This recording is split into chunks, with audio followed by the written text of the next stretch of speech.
You're listening to the Primal Happiness Show, a podcast dedicated to helping you thrive in this crazy modern world. Every Tuesday, we explore the nature of how our minds really work, what exactly the human animal requires to thrive, and how we can live happier and more fulfilling lives.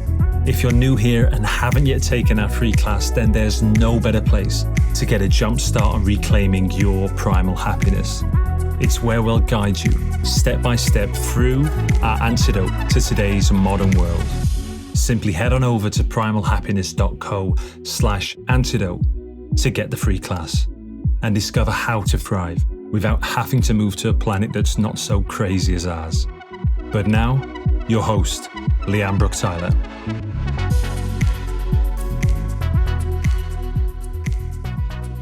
Hello, my beautiful people. A huge warm welcome back to the show. In today's crazy modern world, men and women are living shallow, disconnected, and unfulfilling lives. So we created the path for those who are ready to reclaim their wildness and actualize their deepest gifts. The next opening to walk the path of Waking the Wild is coming in June. We have just one space becoming available in our most intimate crucible, Waking the Wild Sovereign. Within this potent 6-month crucible, you'll become a soul-led, open-hearted, sovereign man or woman who deeply understands who you are, your gifts and your power, knows what you're here to do, and is living it fully. That could be defined as being a living expression and celebration of your soul's truth. You can find out all about that at primalhappiness.co/sovereign. This week's show is with Dave Burns, back for the second time. He is a coach, angel investor, and essayist with a background in relational work, partnered meditation, mindful business training, classical philosophy. His work today centers around the interplay between ancient wisdom and modern practicality. A very happy husband, he lives in Costa Rica with his wife in a small town where the jungle meets the sea. In this show, we spoke about the hidden energies of financial exchange. Dave dived deep into so many questions about money, such as, why is it so challenging to charge money for a service-based business?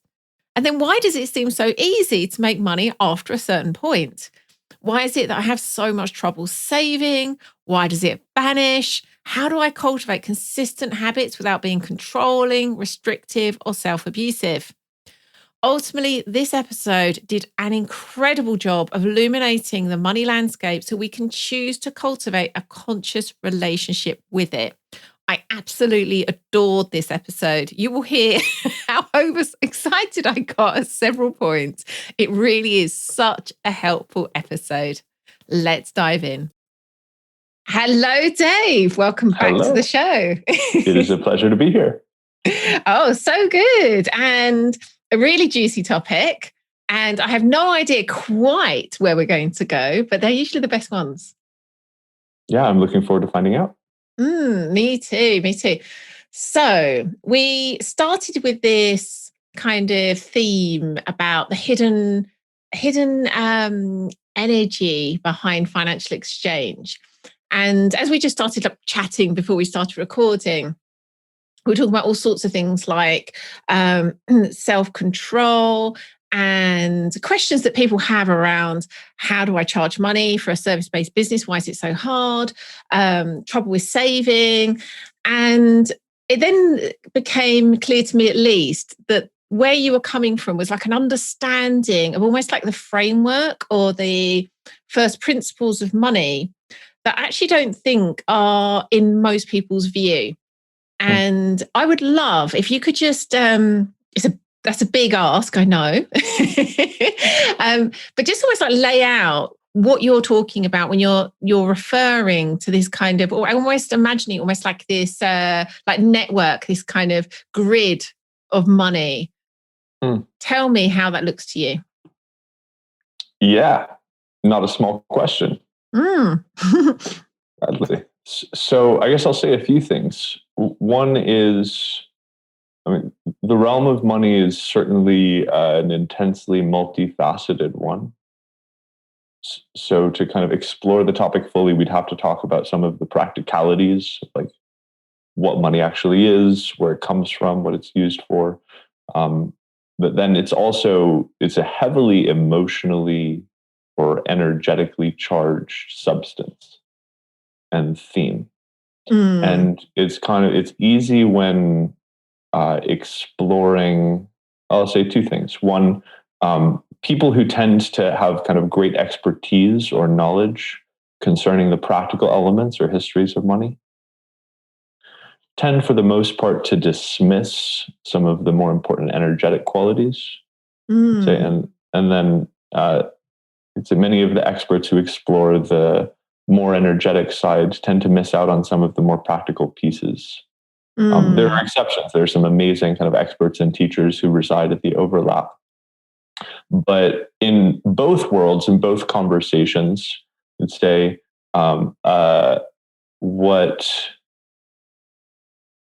So I don't teach anything about money professionally. This is not something that I do. Like, I don't work with clients really on this topic, but it is something that I'm passionate about exploring, that I write about a good amount, and I think is sort of a necessary area to shed light on to be a conscious modern human being.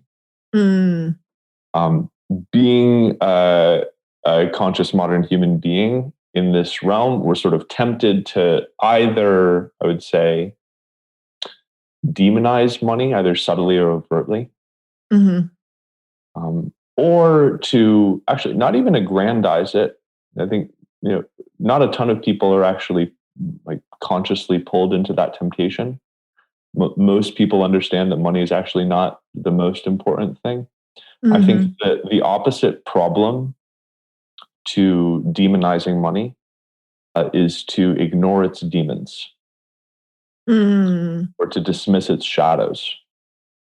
Yeah. Both of which feel to me are coming from shadow. Right. But there's a more conscious acknowledgement of the relationship versus a less conscious one, maybe. Yeah.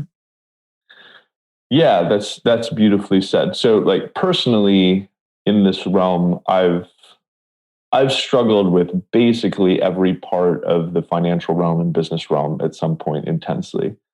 I'm not a master of it now, but like the level of consciousness and ease in that realm has certainly grown significantly.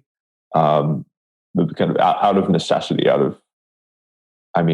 having enormous trouble charging money or receiving money for things, having an incredibly hard time saving and managing, budgeting, ending up in strange, confusing, sort of poorly boundaried friendships, having blow-ups with business partners, like the whole gamut on some level. So a lot of kind of personal struggle and pain has fueled the exploration. But I guess the place, if we're going to sort of map out the landscape, the place that I would love to start is actually with the darker side of it.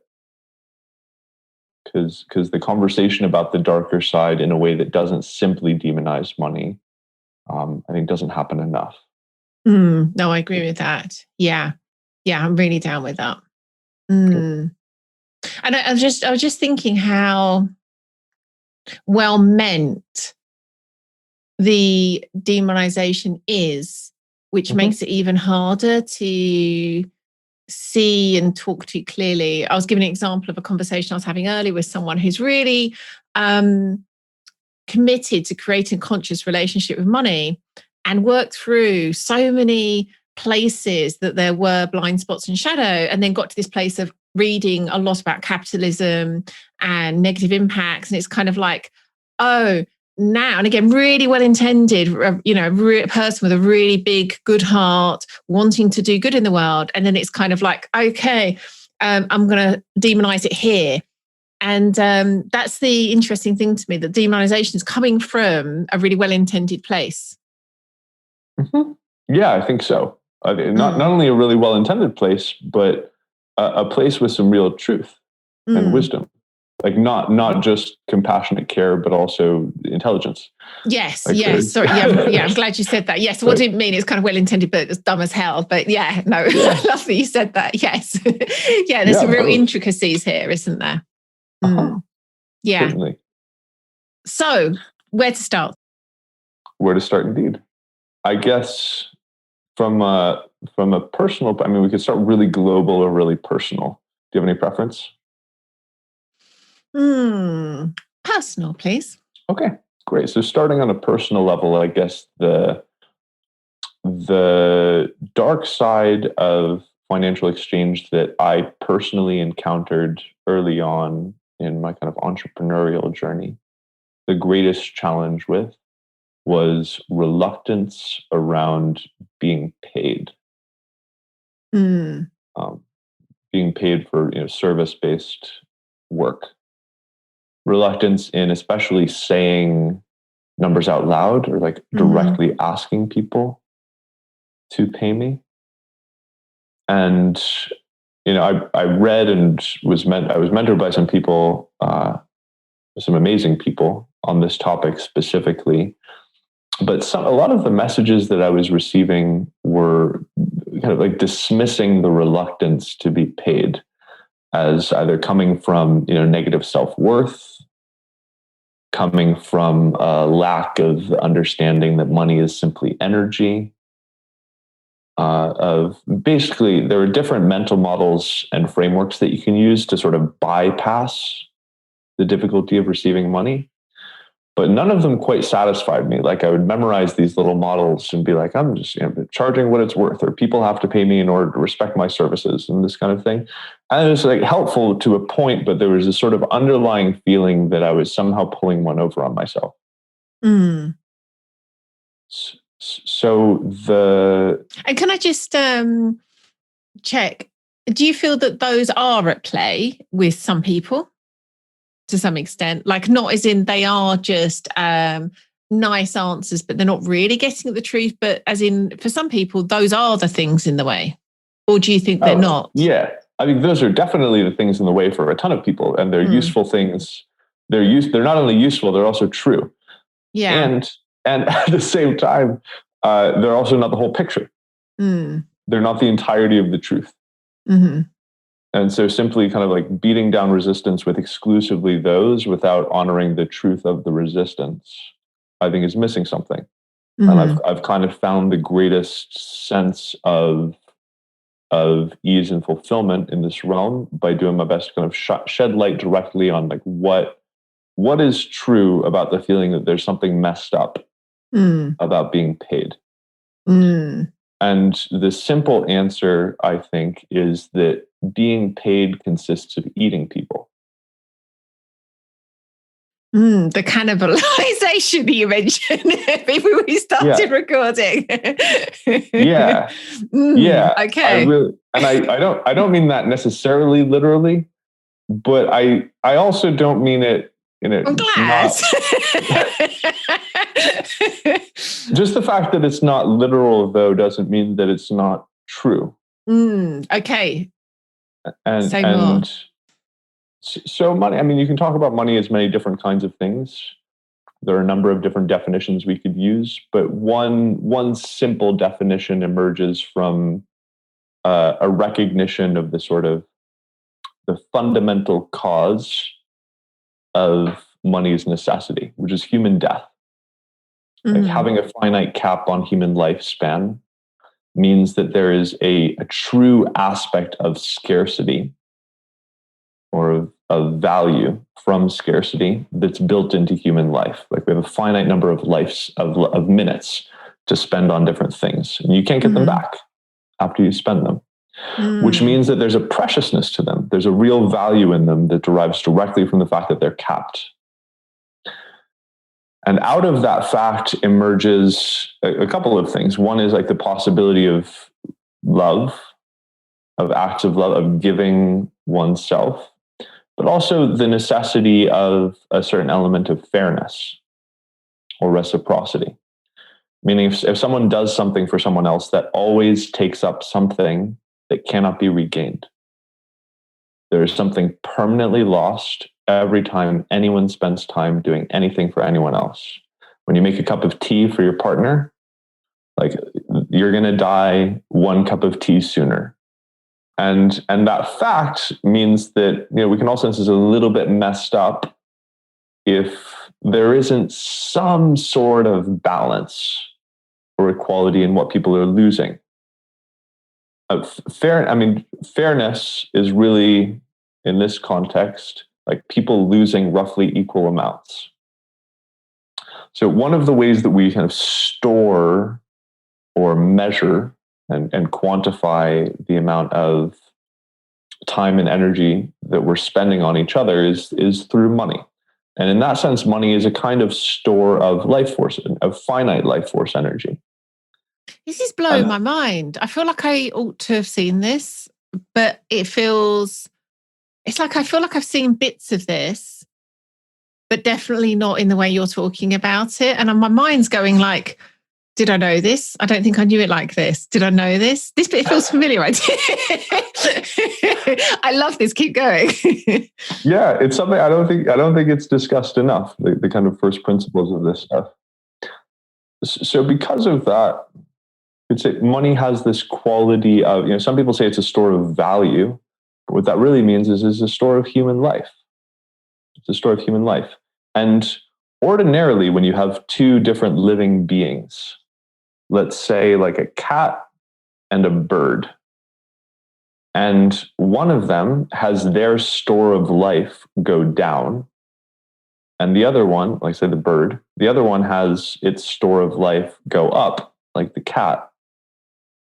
The word that we use to describe that event is eating or consumption. So while ordinarily in financial exchange, there's other things happening. Like if you get paid for a service, you're also spending time and energy for the person who's giving you the money. But on the purely financial level, one person's bank account is going up, the other person's bank account is going down. And that means one person is eating, they're taking a bite out of the other person's living body, their store of life force. Oh my goodness. I feel like I could never take money again. That makes so much sense. Yeah. It's kind of, yeah, wow. I think this is so helpful. I really see now what you mean about that.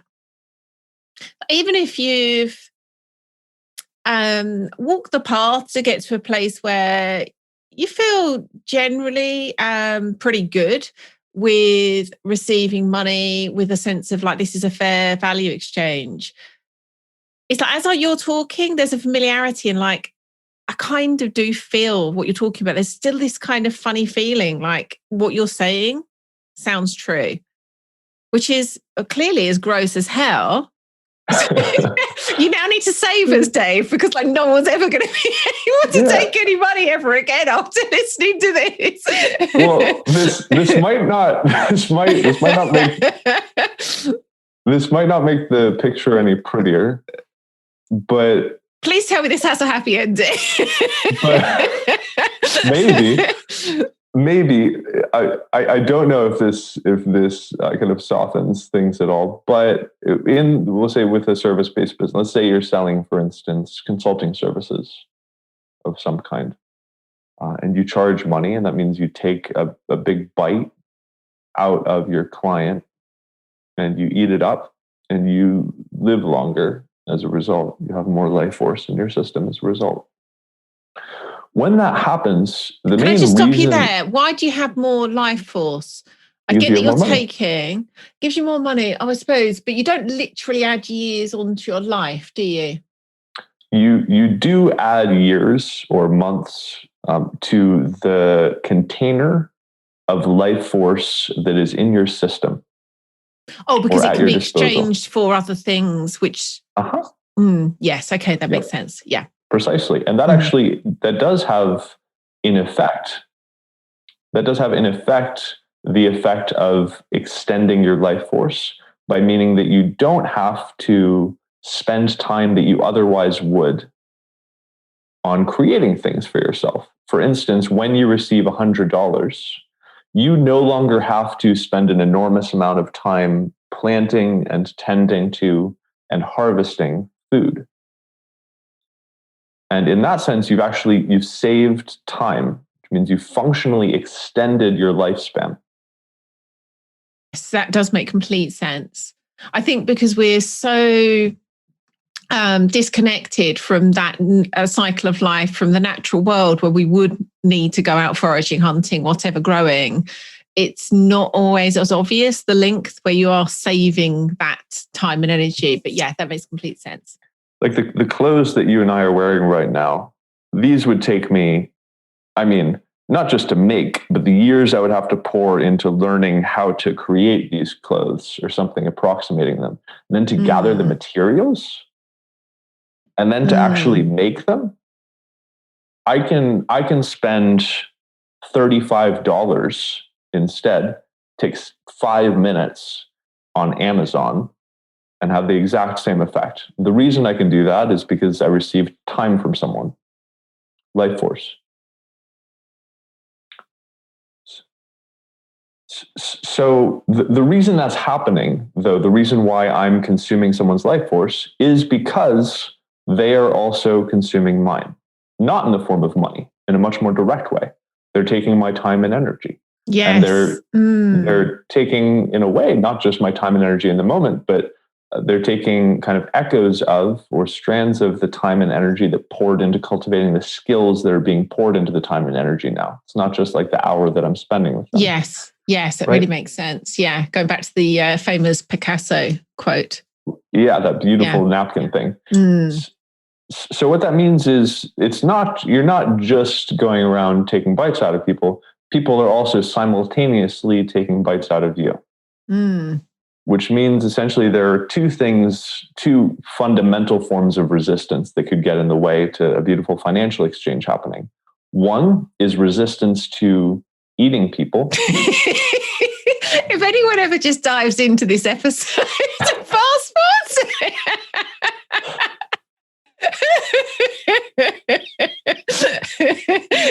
Public service announcement, we're not really talking about eating people. Sorry, carry on. So we're going around eating people. So one thing they could get in the way of financial exchange is resistance to eating people. The other main thing that could get in the way is resistance to being consumed or to being eaten, which is a very understandable resistance. God, it so is. This is all just really blowing my mind. And it's, I think we often have a slightly higher level view of that when I'm, for example, creating, a new group program, for example. I will have that sense of like, oh my gosh, that commitment, all those weeks, all those hours, blah, blah, blah. It's not all just that way, to be honest, but there is sometimes that narrative. Yeah. But what you're saying, I can really feel like underneath that is exactly what you're talking about here. It's just not visible normally. Yeah, it's very understandable for everyone. For everyone. It's one of the reasons why, like, if we feel some sort of strange feeling that we'd rather not get paid by someone, or like, which is a weird thing on the surface. Like, why would you not want to get paid by someone? Well, there's some really good reasons. One is you don't want them to be gnawing on you. You don't want to lose your life force in that way. And the other reason is you would rather not be gnawing on them. Those are two very understandable things. They really are. They really are. Wow.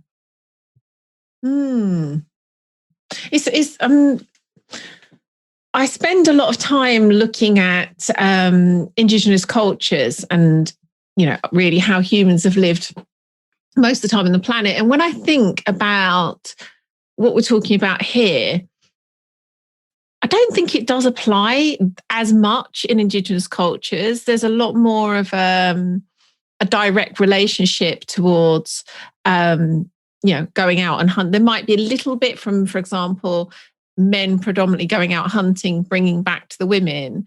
But I think there's a lot more kind of individual sovereignty and independence in some ways too. So less, it's not totally true. I'm trying to, as I'm feeling it out, I'm thinking in some ways there's that kind of exchange, but it feels like you don't know why. It feels cleaner or more obvious where what we're talking about shows up in Indigenous cultures is where I'm at the moment. I'm not saying I'm definitely right because it's the first time I've really looked at it through this lens, but I guess there's much less of a chain in terms of like someone the other side of the world making something, it being shit fired various people, someone then buying it.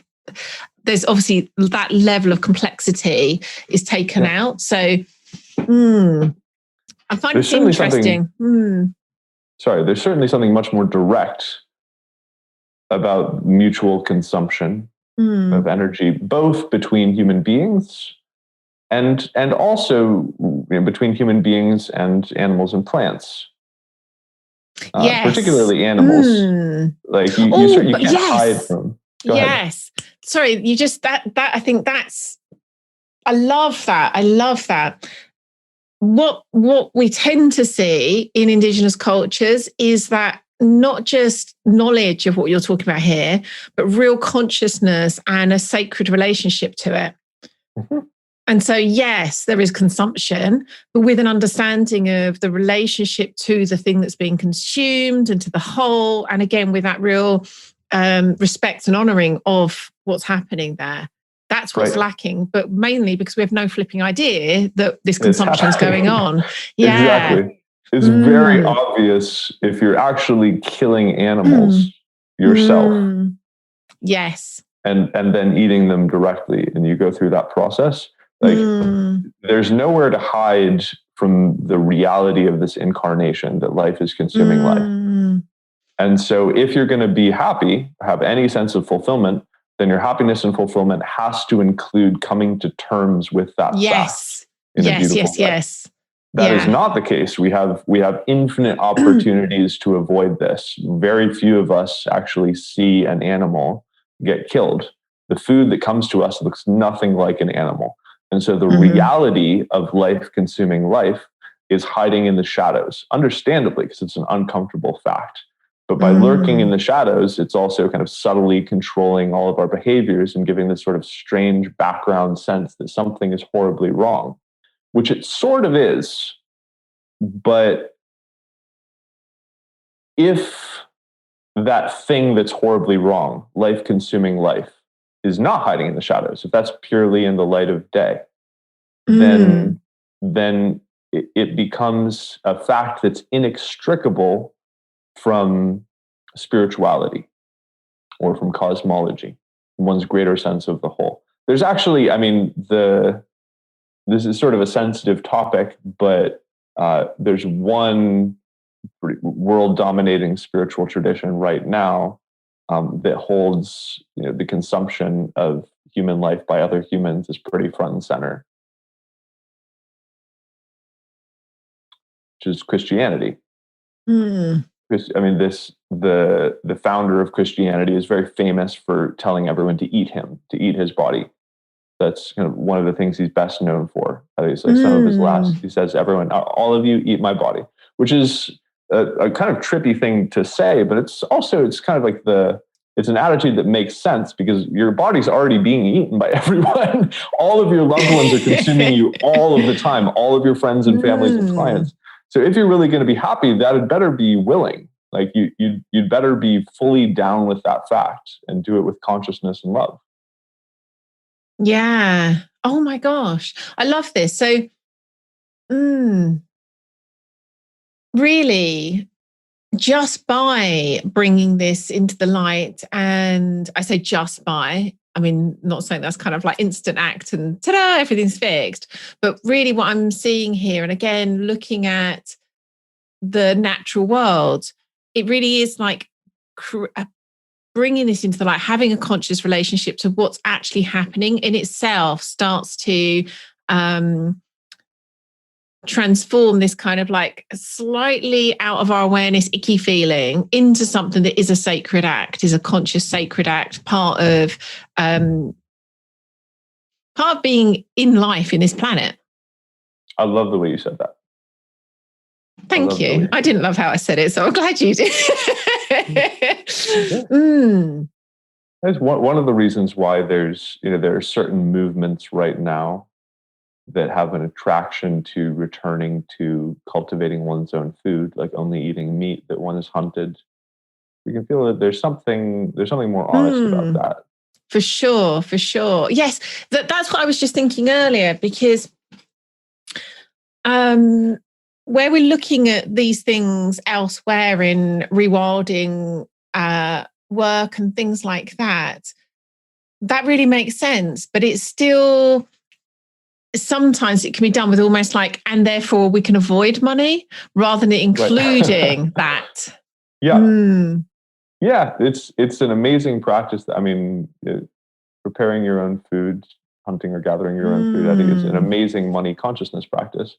If you don't do it, though, then some sort of deliberate practice to make these dynamics conscious in the realm of business, I think is necessary.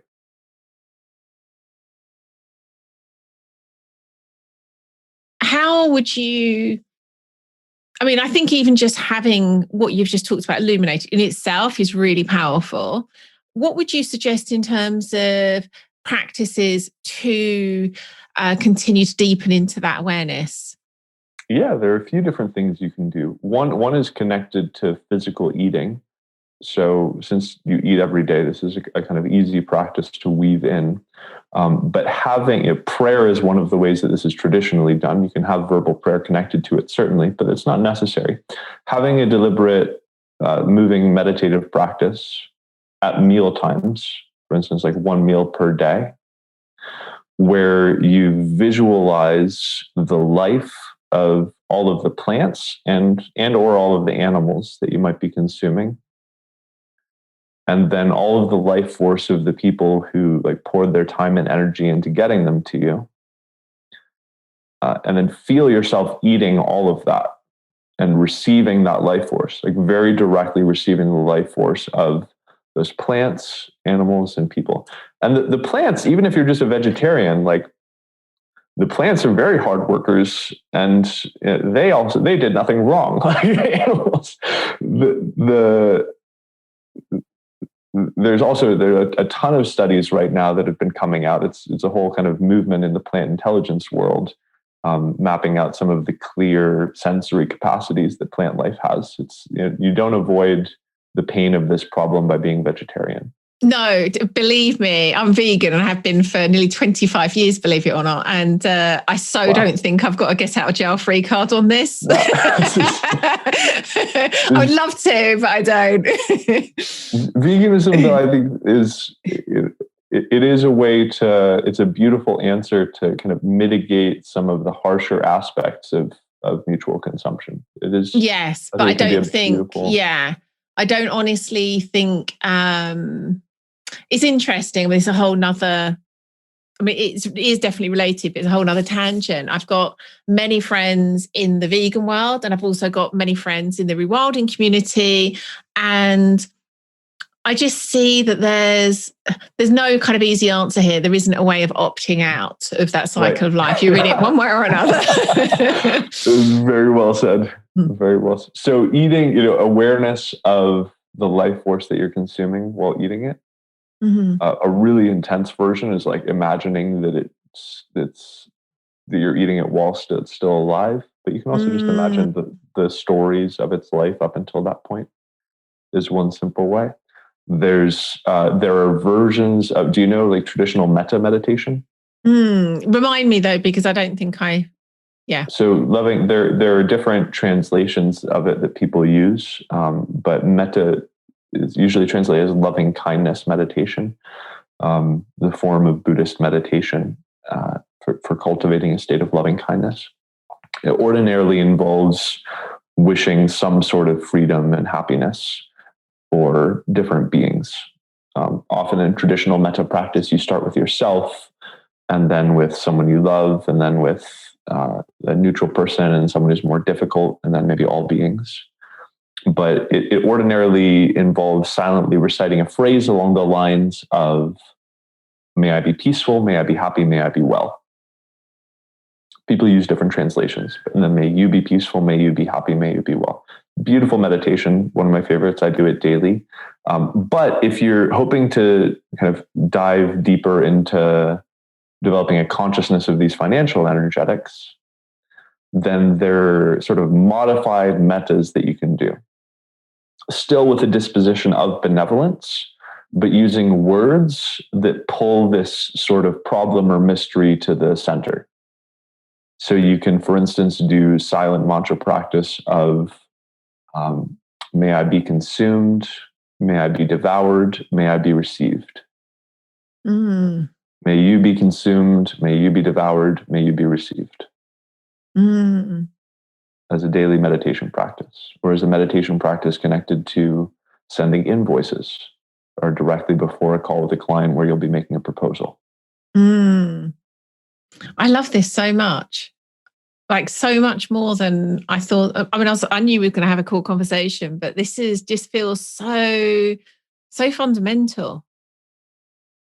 I really love it. Do you feel, having created these practices yourself and used them in this way, do you think that has created in you a kind of congruency in terms of your relationship to this, consumption and being consumed in a way that has created a shift in your relationship to money? Without a doubt, yeah, it's certainly helped me move in that direction in a significant way.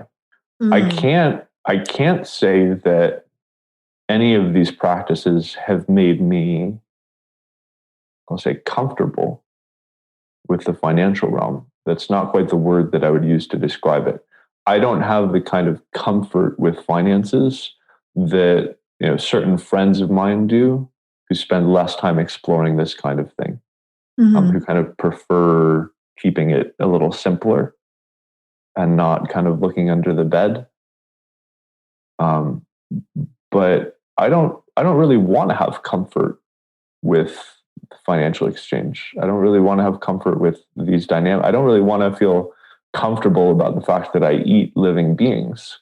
I would love to have gratitude and reverence and a kind of consciousness of the incredible richness of that experience, and an awareness of any of the grief that's connected to it as the kind of flip side of the gratitude connected to it.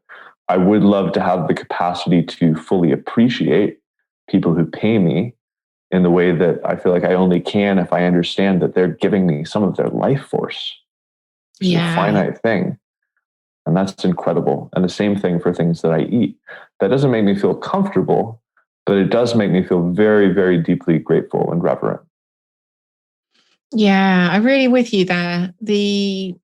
I think culturally we tend to have a almost compelled desire for comfort, when I don't know if that is, and again, we've all got a different path. It might be for someone that is their kind of a deeper desire. But I think what you're talking about really resonates with me, that actually there's something beyond that feels, I can feel in my heart, is where I would love to be when it comes to money, rather than, or in any of this consumption, rather than it be comfortable. I wonder, it's interesting what you're saying there, because I certainly know people who have what seems to be a gorgeous relationship with money. And I wonder whether just some of us are more, I don't know, have a drawing to kind of be more in the planet, in eros, in life. And so this is an area of illumination that really changes things and I feel like you and I probably got the same relationship to that. So people like us, whereas other people maybe do have more of a relationship to more on the kind of like the spiritual energetics. And so they don't necessarily need to go here, possibly. Right. Yeah, I think that's probably 100% true. 100% true. But exploring this domain, I would say, I don't think it would be harmful to anyone. But it's probably kind of I would consider it to be a particularly useful path for people who, for whatever reason, have something still a little unsettled inside, when it comes to the more kind of traditional, particularly more spiritual solutions to the money problem. Yeah, that's what I was thinking. I think if you've already journeyed through a lot of the teachings around money and energetics, and like it still feels a bit gross, it could be this that's at play. Very well said. Yeah. So I'm really feeling like the conversation we're having before we started recording, I was saying it's really interesting at the moment. It feels as though money's wanting to come at me at a kind of faster rate than I'm able to comfortably, interesting word again, receive. And I was like, it's really interesting at the back of this conversation, because they're knowing that you're kind of consuming a huge amount of other people's life force potentially if you say yes to it. From what you're just describing there, like that is going to take a lot to hold, particularly without that real kind of consciousness and sacredness to it. And so I was just thinking, so interesting to think, sometimes people talk about, being able to expand to hold more money, more energy. But I was thinking, but from what you're talking about here, like part of the way to do that is to bring that sense of grace and honor and respect to it. So it doesn't feel just like greed and just like, I'm just going to consume like mad, but in a way that has that reverence brought to it. Just seems to change the feeling of that completely. I love how you said that. Is there anything I'm missing in what I've just said? I don't think so. On the consumption front, there are likely so consumption is, I think, central to financial exchange, but there are also other uncomfortable elements of it. And one that when there's a feeling of any kind of discomfort or even overwhelm, when it comes to people offering us money, resistance to being consumed, certainly resistance to consuming, but there can also be an additional element, I believe, connected to the second major shadow, which is something like enslavement.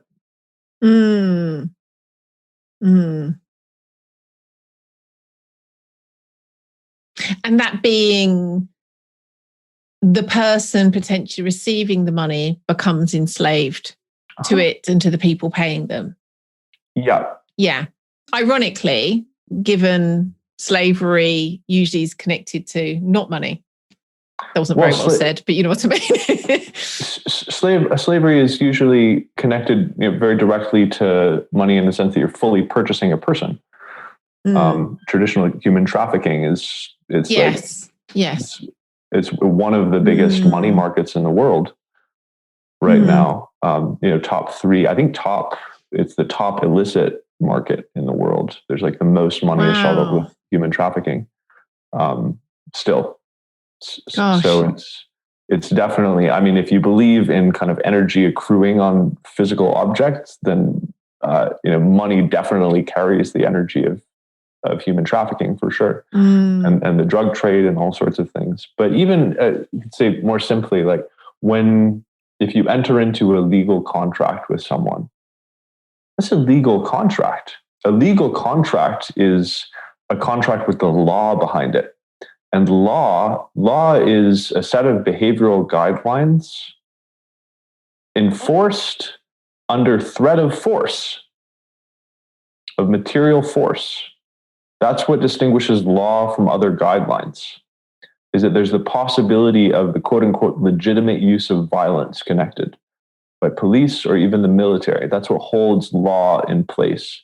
And so when you enter into a legal contract with someone, you have the military force of the country that you're operating in that is looming in the background, making sure that you behave that way. There's an element certainly of coercion and what you call a degree of enslavement that's present in that. Wow. Yeah. It's incredible, isn't it? The power of these things that are like just in our consciousness enough to have an effect, but not at all out in the open. Yeah, That makes so much sense. Yeah. So how do we get okay with that? Yeah. And how do we get okay with hiring people, especially participating on the other side of that? Having other people contractually obligated to us, that's a very uncomfortable thing. So yeah, that's a different conversation, but consumption is certainly not the only shadow of money. I think it's the first one and it's the most important, but there are others as well. Yeah. Well, it sounds like maybe we need to do another show on the enslavement piece. Yeah. Oh, wow. Well, gosh, I feel a bit like mind blown now. And I also do kind of really want to dive into that. And I know we can't at the moment, but is there anything you feel would be helpful in terms of, we've obviously spent the entire time talking about the consumption piece, which actually I can see now is so perfect. So again, so foundational. I feel just, for me personally, I'm going to take so much away from this, which I love shows like that. Like I think, this is a guilty pleasure for me. But is there anything that you think would be helpful just to finish off on, you've not had a chance to say, would be a really helpful thing for listeners to take away from this? I guess very succinct to summarize everything, I think it's very useful to hold the possibility that the uncomfortable feelings connected to money have not only a lot of wisdom in them, but if they're really deeply explored and interrogated, can be beautiful portals to a kind of awareness of things that in modern life are hidden, but are incredibly crucial, central aspects of what it means to be a human alive in this incarnation. And so it's like all of the little uncomfortable moments of tipping at a coffee shop or of sending an invoice to a client. Those are all opportunities for deepening in intimacy with these fundamental problems or questions at the heart of human existence. Yeah, I love that. Yeah, I would have said that at the beginning of the show, but I'm now kind of really wants to nod extra in agreement. I love that. Thank you so much, Dave. Where can people find out about you and your work if they're listening and want to go and do so? Yeah, my work has basically nothing to do with everything we talked about today. But really helpfully. They can find out more at dave-burns.com as well as writings. I could have asked you actually, where can they go and find out how to consume you? That would be the place. Lovely. Thank you so much. This has been a real pleasure. Always look forward to next time. Oh, wow. What an episode. Here are my top takeaways. Money is a store of human life, and taking life force is usually described as consuming or eating. Therefore, taking someone's money is a bit like cannibalism. Of course, we will have resistance to eating and being eaten by other humans. So it is no wonder that we can have so much resistance around money. Indigenous cultures typically have a conscious and sacred relationship with the thing they're consuming. We can begin to create a similar relationship by giving thanks and praise to the things we're eating and the lives that brought it to us. Receiving a lot of money can feel uncomfortable and greedy when we're not bringing the reverence and consciousness to it. I loved Dave's suggestions of creating an alternative to the loving kindness meditation. Maybe something like, may I be consumed, may you be devoured, may you be received. If you'd like to get the notes and links for everything we spoke about this week, hop on over to the show notes and they're at primalhappiness.co/episode 314. If you don't want to miss out next week's episode, head on over to Apple Podcast, Stitcher, or your Android or iOS app of choice and hit that subscribe button. That way you'll get each episode straight to your device as soon as it comes out. Thank you so much for listening. You've been wonderful.